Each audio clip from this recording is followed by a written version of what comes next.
Welcome back, everyone. Karin Crawford from God's Garden Treasures is joining us this morning, and you've brought some beautiful flowers, some of my favorites, because I love tulips. It's a great time for tulips. It is, but how do you keep them to last? Is there a secret when it comes to getting a lot of your spring flowers to last the longest? Yes, Okay. and it's really simple. I know we've talked about this before. Part of it is the water. Keeping it clear. Fresh? Okay. My tip for those that might not have heard is if you don't want to drink the water, neither do the flowers. So if it's getting those little floaties, grodies, yucky. The color is changing, change it. Okay. And if you don't have the flower food, just put clear water in, and you might have to change it, every day for a couple days to keep it clear. And just wanted to show some other really fun things. These are little sweet Muscari.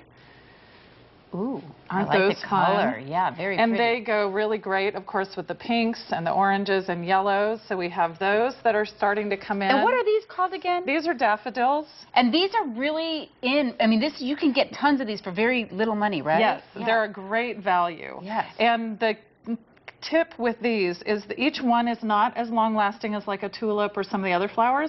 So when you buy them or when you order them from a florist, ask for some that are still in the bud. Okay. And they'll have this, so this is one that's fading a little bit, and you can just, to make it last longer, the center part is still fine, so you can even just take the petals off and enjoy the center. But in the bud, it'll look like this with this brown around it. And then once you it'll open in the next few days. So you can ask a florist to make sure I get some that's still in the bud? Yeah, absolutely. A good florist. A good florist like yourself. There you go. That's a good tip. And then these are beautiful. They're called anemones, like the sea creatures. But aren't they gorgeous? Can you see that? Hold that up. They are pretty. Wow.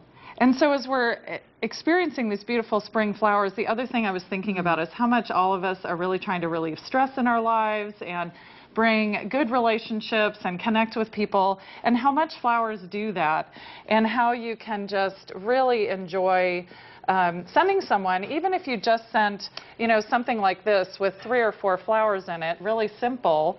And it was a really neat story. Last week there was a woman who had actually, I'll talk about these in a second. She called and she ordered flowers for her mom on her birthday to thank her mom for having her. I should have done that. And there are sweet. so many creative ways just to connect. Or maybe a friend is opening a new business and they have an open house, celebrating that with them. Or you remember, okay, it's their child's 3rd birthday, and that first year was really hard. So just reaching out that way. You always realize how nice it is to get them yourself. So imagine what it does for somebody else. And you were talking about tulips. This is actually what's called a French tulip, and I wanted to show the difference.